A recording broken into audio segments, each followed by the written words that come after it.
Hola, buenas tardes. Vamos a dar paso a la mesa de People Analytics. En la actualidad, los datos se han convertido en un recurso valioso para la toma de decisiones estratégicas en el ámbito de los recursos humanos. En esta mesa vamos a explorar cómo el análisis de datos puede ayudar a las organizaciones a tomar decisiones más informadas y basadas en evidencia, y también temas relacionados con la gestión del talento. Nuestros expertos van a compartir sus conocimientos y experiencia en el uso de las herramientas y técnicas de People Analytics para medir, analizar y comprender el comportamiento de los empleados en el lugar de trabajo. Va a moderar la mesa Elena Jiménez y van a participar Mario Santiago, Javier Cortijo y Antonio Serrano. Un fuerte aplauso, por favor.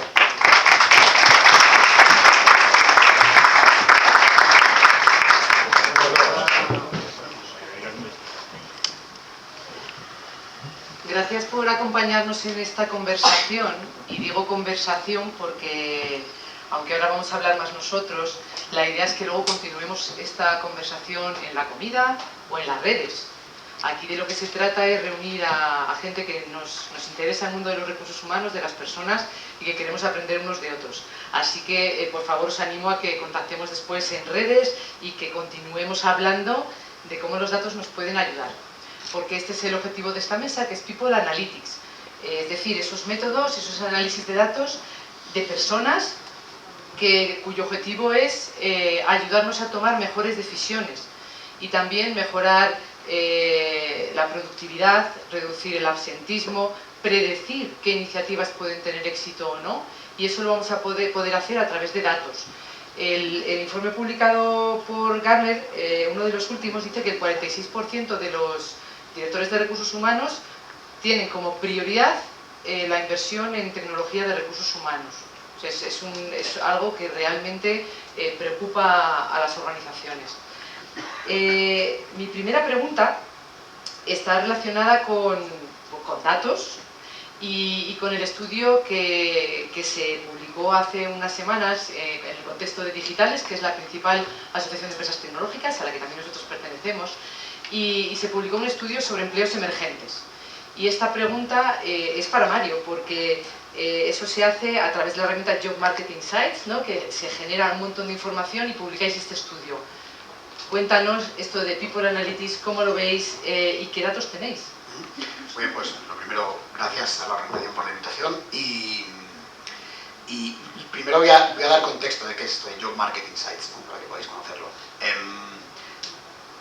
Job Market Insights es una plataforma mediante la cual nosotros lo que hacemos es analizar todas las vacantes de empleo que se publican en Internet, tanto en España como en otros 30 países. Y lo que hacemos es agregar toda esa información de una forma inteligente, mediante Machine Learning, ontologías, de forma que seamos capaces de identificar cuáles son las tendencias y los comportamientos en la demanda de empleo por parte de las empresas. Y creo que esto es un buen ejemplo de People Analytics, y que además extiende un poco la concepción que tenemos muchas veces las organizaciones de lo que es People Analytics. El ámbito de la función del People HR Analytics no se circunscribe únicamente a las empresas, sino que tiene un antes y tiene un después. Es decir, las personas nos relacionamos con las organizaciones mucho antes de ser empleados y finalizamos nuestra relación con las organizaciones aun cuando hemos salido de ellas.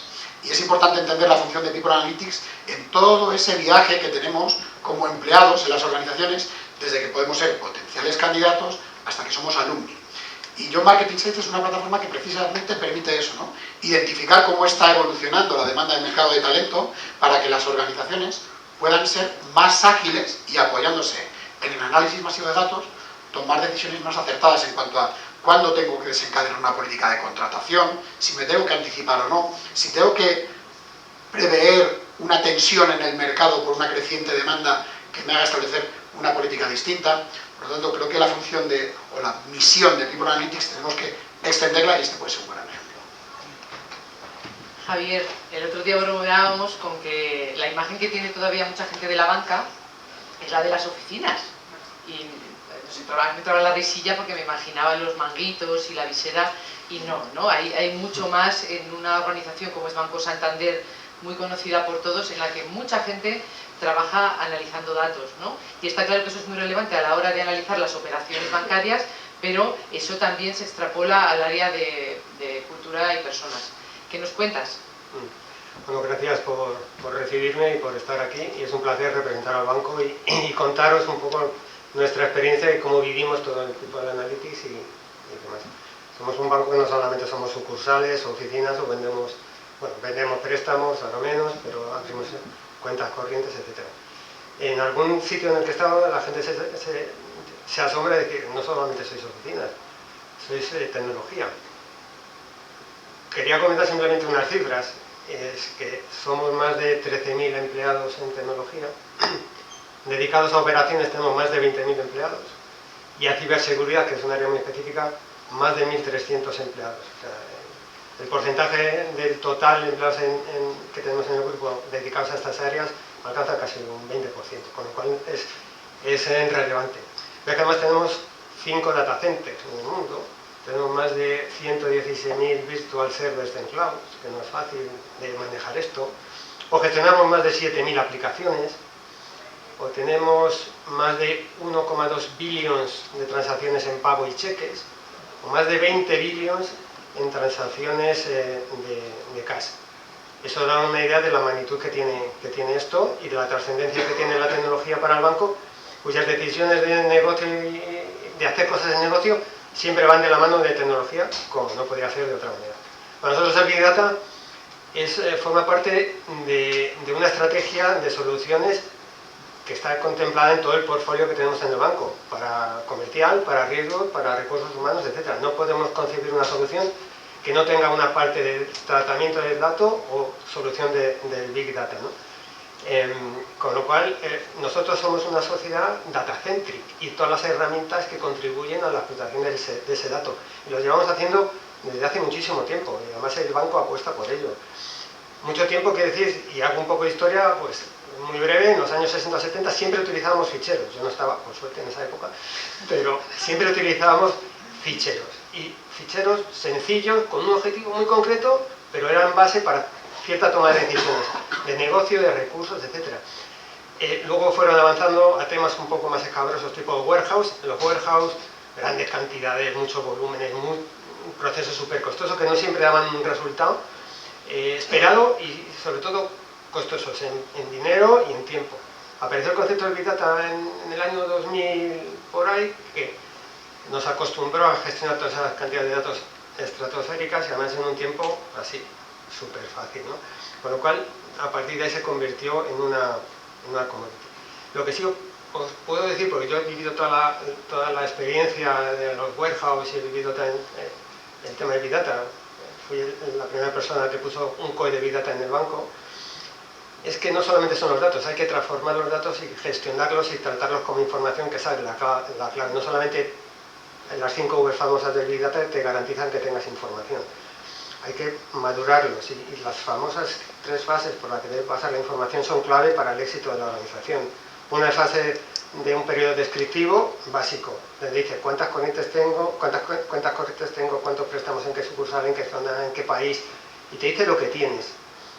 Ahí tenemos que asegurar muy bien la calidad. Y a las áreas de negocio, a recursos humanos, te dicen perfectamente y te describe lo que tienes. Hay que asegurar, eso como digo, la calidad de la información. Una vez que has pasado esa fase descriptiva, pasas a una predictiva, y ahí entran ya los data scientists, hacen algoritmias, parámetros, indicadores, en el que nos atrevemos o decimos lo que va a pasar en el corto plazo o en el medio plazo. Oye, mira, tienes esto, pero no vas a captar tanto negocio como pretendías, o si te van a ir tantos clientes, o estos empleados, vas a tener una rotación, o vas a tener indicadores de motivación, etc. Entonces eso, las áreas de negocio, los recursos humanos, tienen que asimilar eso y cogerlo para tomar ventaja competitiva. Pasado eso, nos podremos encontrar que eso sí que es difícil en una prescripción, es decir, conozco lo que tienes, te digo lo que te va a pasar y te aconsejo que tomes acciones de futuro para prevenir que no puedas estar en esta zona o en esta situación y tomar lo que consideres necesario para hacerlo. Eso no es fácil y supone que la gente esté alineada en toda la organización. Por eso el qué quieres es importante, pero el cómo lo hacemos es, si quieres o si os parece, aún más relevante. Nosotros estamos ahora mismo en un proceso de transformación brutal. Hemos hecho muchas transformaciones en el banco.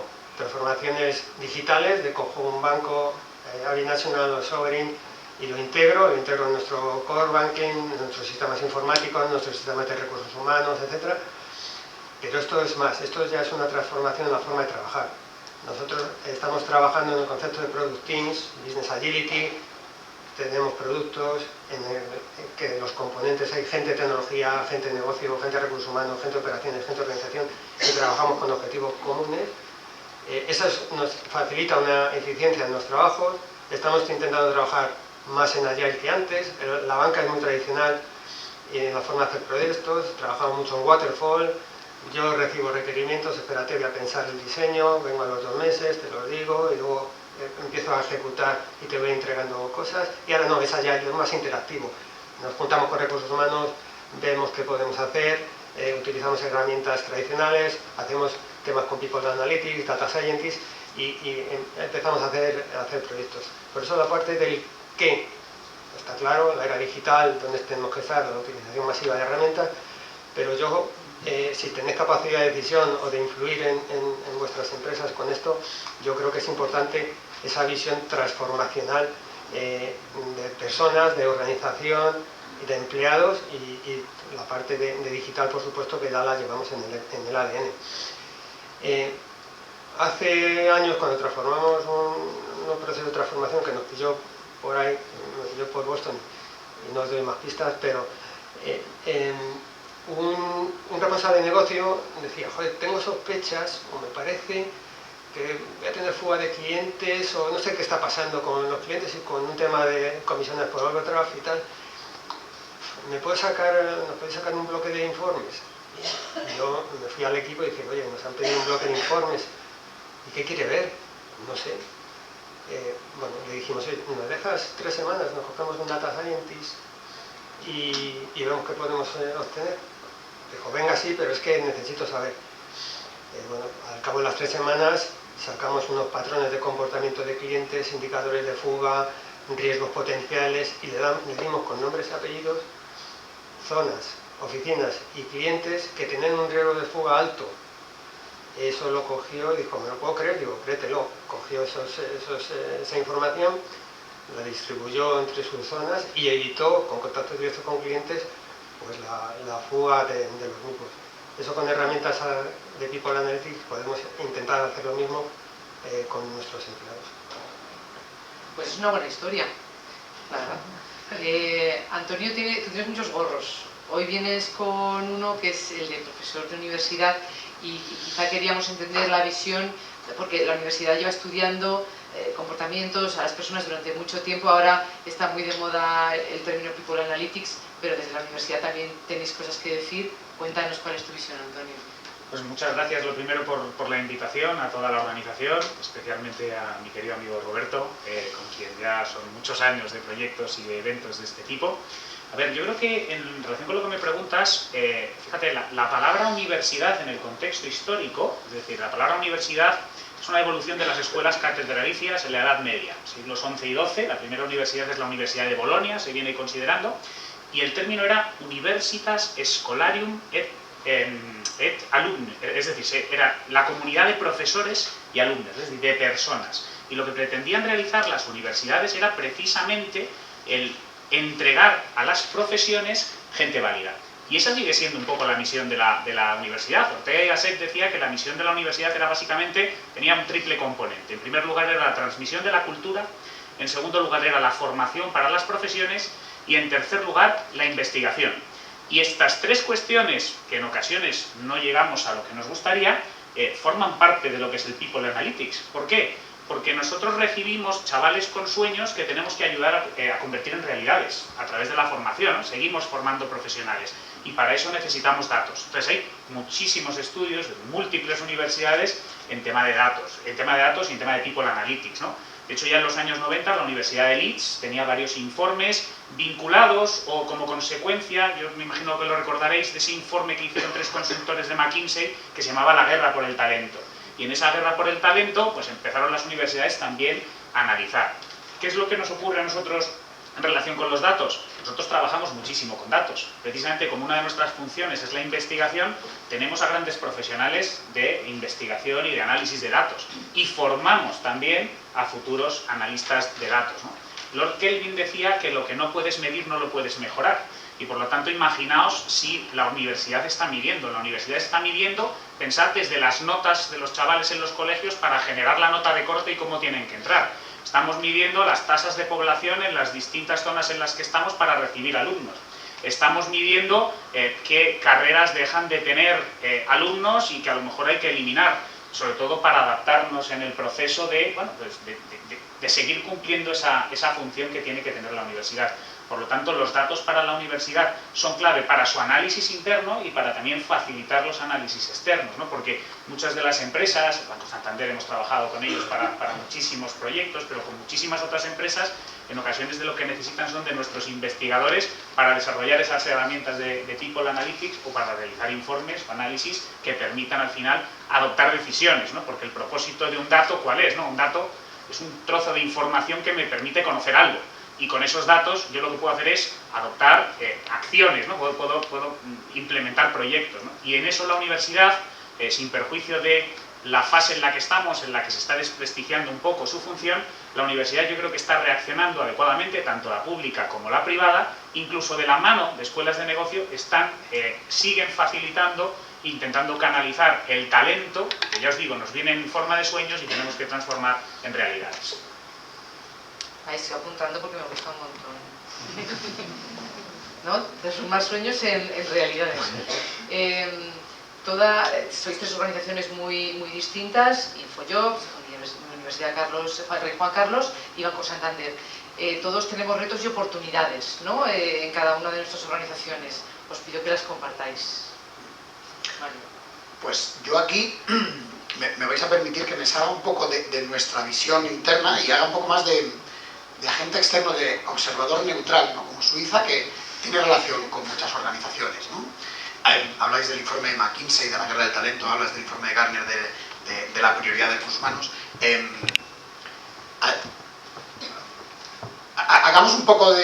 Bajemos un poco esto a la tierra, ¿vale? En este país, el 94% de las empresas son pymes. Tienen menos de 9 empleados. Hablamos de grandes cantidades de datos, hablamos de grandes estrategias, pero en ocasiones lo que vemos es que tenemos que empezar por algo, ¿no? Tenemos que dar un primer paso.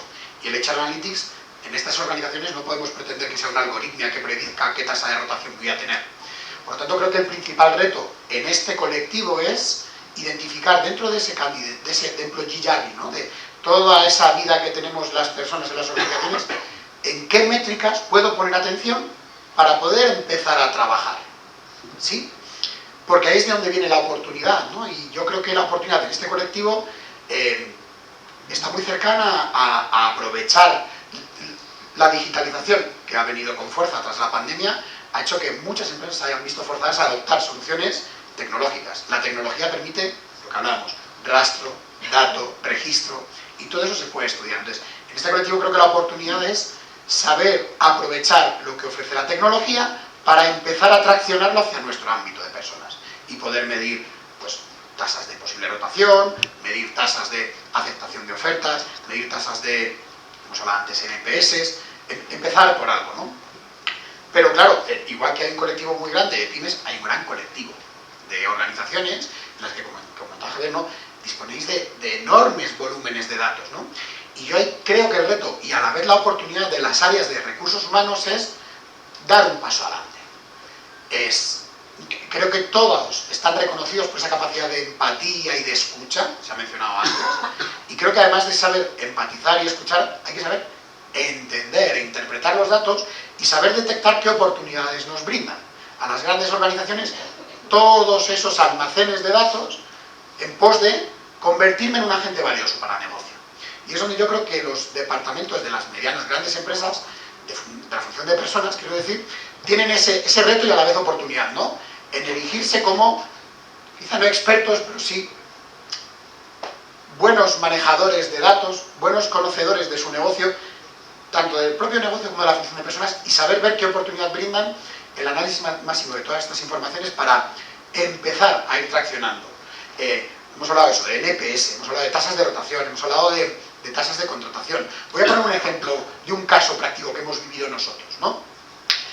Muchas organizaciones vienen a InfoJobs a que les ayudemos, ¿no? A establecer esas estrategias de atracción de talento. Oye, me interesa este colectivo, esta es mi propuesta de valor, necesito trasladársela y ejecutar con ciertas métricas. Bien, pues en algunas de estas acciones nos hemos encontrado sorpresas como que la mayor respuesta no ha sido por parte del colectivo al que nos dirigíamos, ha sido por otro. Yo os doy un caso concreto, un programa de atracción de talento joven donde más traccionó fue en mayores de 55 años. Y si nos paramos un segundo vais a entender por qué. Porque los menores de 25 se tienen que emplear, pero los mayores de 55 son los prescriptores de esos hijos que están en edad de emplearse. Es esa oportunidad la que tenemos las áreas de personas en dar un paso adelante y decir, quiero entender mejor qué hay detrás de los datos, quiero identificar esos insights, esa parte prescriptiva, ¿no? Y creo que es el reto y oportunidad que tenemos.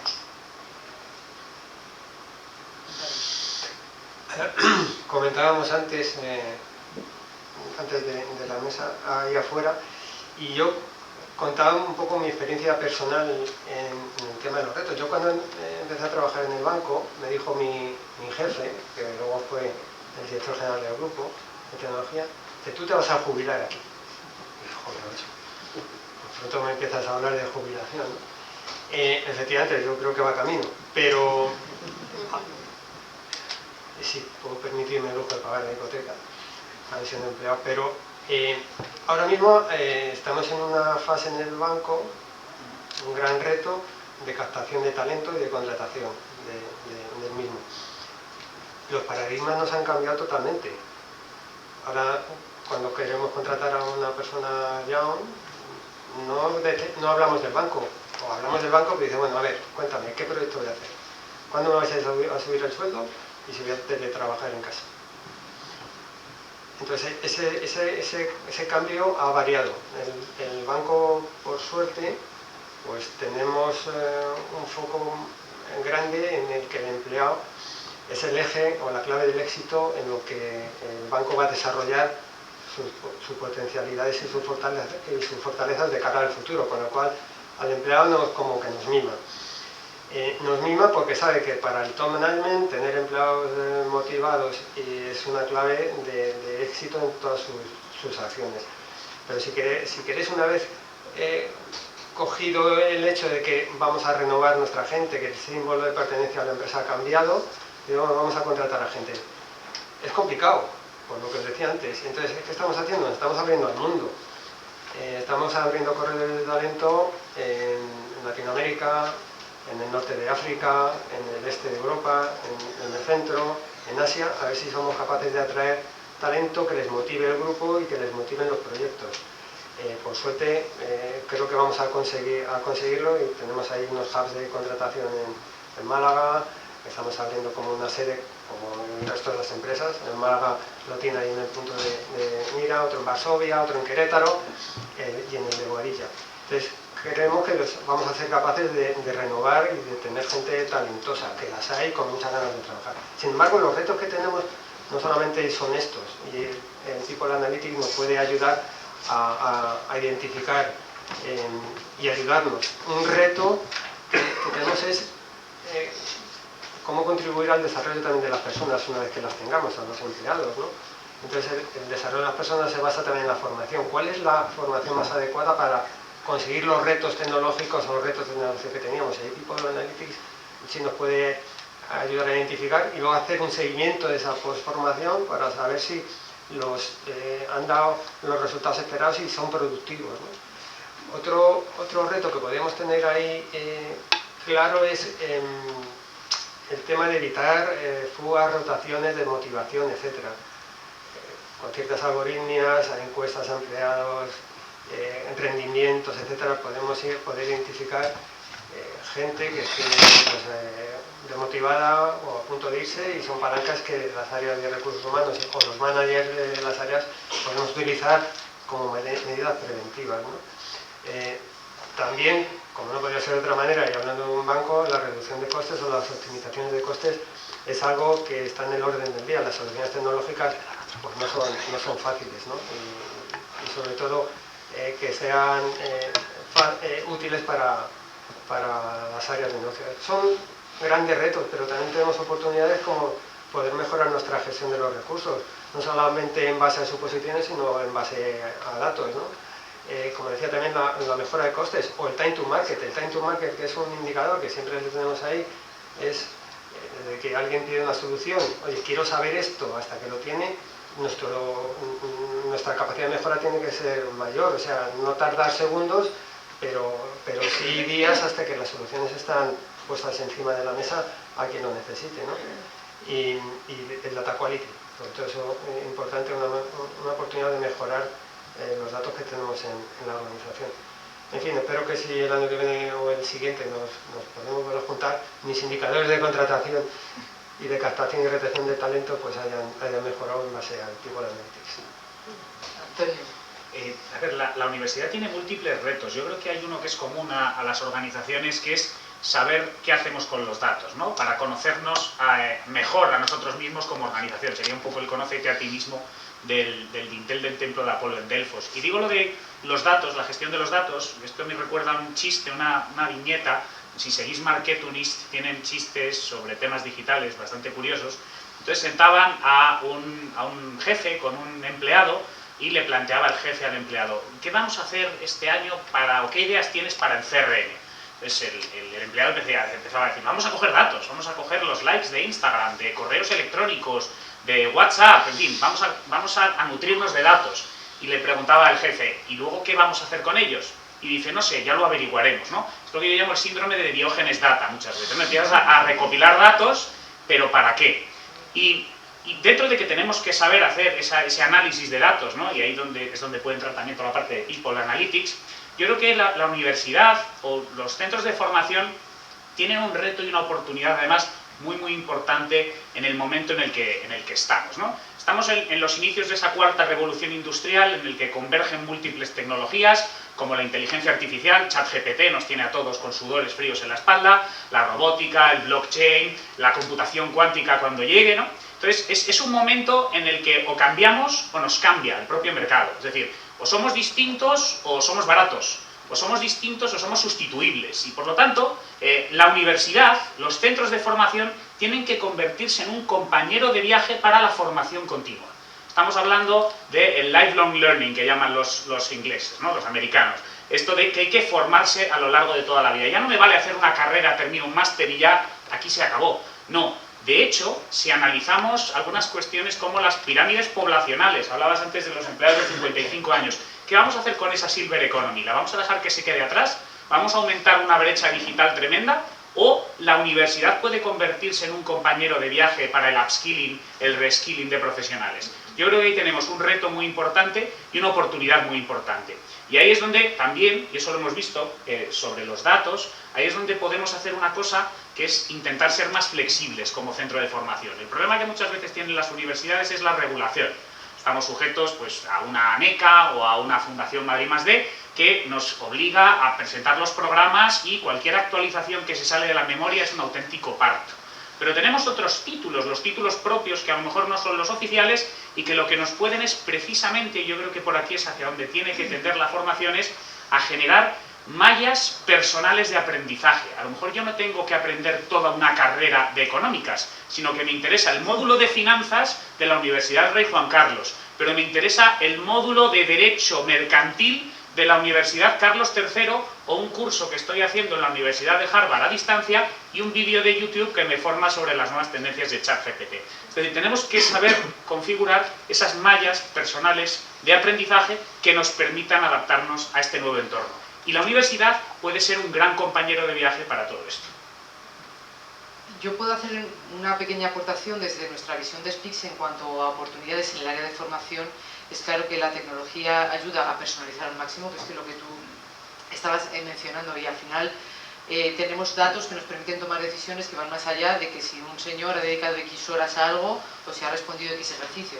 Podemos entender en qué contextos se forma, a qué horas, qué es lo que le preocupa, luego hacer seguimiento y todo eso, tener macrodatos que nos permiten entender cómo ha sido el impacto de una formación. Pero a la vez esa oportunidad es un reto, porque el nivel de digitalización es francamente bajo. Todavía en las áreas de formación, de recursos humanos y de formación en concreto, falta mucha analítica de datos, mucho entender el para qué de ese dato e incluso el uso de herramientas, no te digo ya de un LMS, ¿no?, sino de LXPs, para que realmente la experiencia de aprendizaje sea lo más fluida posible, ¿no?, y sin fricciones. Entonces, bueno, hay mucho reto y mucho aprendizaje, pero indudablemente ya poco a poco empezamos a utilizar los datos en determinadas áreas. Empezamos ya a ir ya como muy rápido, ¿vale? Quería preguntaros por la cara B en esto de People Analytics, ¿no? Todo es súper bonito, pero no todo es súper bonito, quiero decir. A veces hay cosas que parece que nos hacen menos gracia. Hay cara B, hay cosas que igual, no sé, hay que prestar atención. Pues yo creo que sí que hay un riesgo, ¿no? Y es las personas, las organizaciones, tenemos sesgos inconscientes, ¿no? Y en esto de toda automatización, robotización, estas inteligencias generativas, ¿no?, de las que hemos hablado, habéis mencionado en varias ocasiones, transformarlo todo en un algoritmo, ¿sí? Un algoritmo que lo haga todo por mí. Claro, pero que lo haga todo por mí de acuerdo a mis datos, ¿no? Y si mis datos han tenido sesgos porque yo he hecho A o B o C, he premiado más el desarrollo de un colectivo o he tenido más rotación de ciertos individuos, no sé muy bien por qué, lo que podemos enfrentarnos es a que esos algoritmos reproduzcan esos sesgos y que los maximicen, porque además los vamos a poner a funcionar para ser más eficientes, ¿no? Y lo que nos van a generar es todavía más decisiones mucho más sesgadas, ¿no? Entonces, ahí creo que todo lo que estamos hablando, y de nuevo empodero a la función de recursos humanos, ¿no?, estrategias de diversidad, de inclusión, de enfoques que salgan de hombre blanco caucásico 40 años, como estándar y patrón de toda mi toma de decisiones, tienen que ser muy importantes en esta heterogeneidad de los datos que tenemos que incorporar también a la hora de tomar decisiones. Es decir, creo que haríamos algo incompleto si solo tomamos los datos que conocemos y no somos capaces de introducir esa riqueza en las estrategias de data que implementemos. Bien. Yo desde el plano un poco más técnico, ¿no?, por mi labor de responsable del Ministerio de Tecnología en una de las áreas, yo creo que hay algo que no es tan bonito ni es tan visible como los resultados de un algoritmo, una propensión o un indicador de fuga, pero que hay que tener muy en cuenta. Y no, es la cara B porque a veces es ingrato. Debo de remarcar dos puntos, en mi opinión. El tema del data quality y el tema de la ciberseguridad, ¿no? El data quality es algo que se suele pasar por alto. El tener un alto grado de fiabilidad de los datos que se transforman en información es esencial. Malos datos producen mala información y por lo tanto malas decisiones. Y no hay que pasarlo por alto. Tener un grado de gobierno de la información, una trazabilidad de los mismos, herramientas de metadatado, de saber qué significa cada dato y para qué se puede utilizar, es algo costoso, laborioso y que requiere de toda la organización. Malas decisiones son tomadas por malos datos. Y el tema de la ciber, pues ¿qué os voy a contar? Estamos a la orden del día. De esto, en el banco tenemos ataques constantes que nos pueden robar información personal muy valiosa, pero tenemos unas líneas de defensa potentes y que lo evitan. Entonces, yo creo que esas son nuestra cara B. Aparte de todo eso, hay algo que puede estar rondando casi siempre en los proyectos que se desarrollan en cualquiera de las áreas, que es que hay que tener muy claro el objetivo que queremos alcanzar para hacer cualquier cosa. Porque no lo tienes claro y los datos necesarios para hacerlo, el fracaso es absoluto, esa es la cara B, y hay que trabajarlo. Y a veces cuesta decir que no a muchas cosas, y a veces hay que saber qué decir que no, porque el fracaso puede ser absoluto. Segundo, si no tenemos las infraestructuras, las herramientas o la gente necesaria para cometer, con los skills necesarios para cometer eso, pues hay que tenerlo en cuenta. Un roadmap claro y una estrategia con hitos que debo de ir consiguiendo hasta alcanzar un objetivo general, yo creo que es algo que también debe ser clave, ¿no? Y al igual que luego pues una medición, un seguimiento, poder revisar decisiones, tomar nuevas acciones, etc. Yo creo que, a grandes rasgos, que esto puede ser típico de cualquier proyecto, pero en estos temas tan sensibles como puede ser personas y equipos, hay que tenerlos muy encima de la mesa también. Yo creo que lo que estaba diciendo Javier tiene mucho sentido. Cuando estamos hablando de datos, lo que no nos tenemos que olvidar es que las personas no somos meros datos. Y no solo eso, sino que el People Analytics, donde va lo primero, es el people. Primero las personas y luego el Analytics, ¿no? Dicho lo cual, comparto también con Mario lo siguiente. Estamos sometidos, ya no hablo a nivel laboral, estamos sometidos a una dictadura de los algoritmos. Y os voy a poner un ejemplo de cómo es mi día, y yo creo que lo vais a compartir. A mí, ¿qué es lo que me despierta todas las mañanas? A mí me despierta el teléfono, la alarma de mi móvil, ¿no? A las 7 de la mañana me despierta. ¿Qué es lo primero que hago? Cojo el móvil y miro si mi padre me ha mandado un WhatsApp o no. A continuación miro Instagram y anda, me gustan estas zapatillas de Nike y le doy a like. Miro un correo electrónico y como soy tan perezoso que en vez de subir la persiana miro la aplicación del tiempo para ver si va a llover o no. Entonces, no solo eso, sino que además a continuación me leo El Mundo o el ABC. Bueno, pues son las 7 y 10 de la mañana y mi teléfono ya sabe a la hora a la que me levanto y dónde me levanto. Sabe que tengo un padre al que le mando un WhatsApp, que me gustan las zapatillas de Nike, que soy un perezoso y que probablemente sea de centro derecha porque leo El Mundo o el ABC.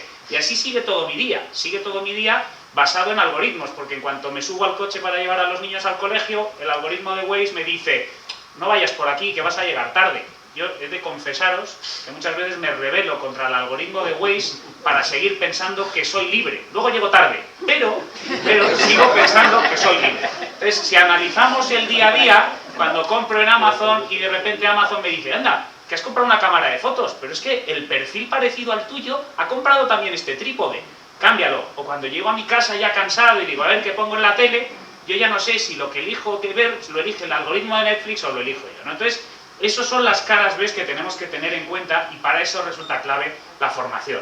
Una formación, lo que decía, es una formación continua en la que entendamos que esta economía ha cambiado, que es una economía digital, que es una economía del dato, que es una economía centrada en las experiencias, que es una economía centrada en la automatización, que es una economía del valor donde se meten tecnologías como el blockchain. En definitiva, es una economía de la incertidumbre, de cisnes negros, en donde cada vez más rápido van surgiendo nuevos acontecimientos que nos cambian la película. Y la clave frente a las incertidumbres, en mi opinión, son dos. Una es la excelencia y la otra es la formación. Y con eso seremos capaces de adaptarnos y seguir viviendo a pesar de este futuro Skynet o revolución de las máquinas que pueda venir. ¿Qué agobio me has dado? ¿Has visto? Yo uso un despertador de pila y os recomiendo usarlo. Queda un minuto para cerrar esta conversación. He cogido algunas ideas, que son importantes los datos desde que somos candidatos hasta que ya dejamos de ser empleados. Que hay que transformar los datos en información. También que hay que saber el cómo lo hacemos, además de lo que hacemos. Que las universidades transforman sueños en realidades y tienen un papel histórico y muy presente todavía. Que el caso es empezar con algo, también se ha dicho, el caso es empezar. Que hay un reto, eso es innegable y será común a todas las organizaciones que estamos aquí en la captación de talento, esos corredores de talento que os deseamos mucho éxito. Bueno, igual no porque prefiero esos candidatos para mi organización, pero que nos vaya bien a todos. Hemos hablado de lifelong learning y de las mallas de aprendizaje, hemos hablado de sesgos, de DEI, de data quality y de ciberseguridad. Y hemos hablado de que las personas no somos datos. Así que, como decía al principio, continuamos esta conversación en las redes y en la comida. Muchas gracias.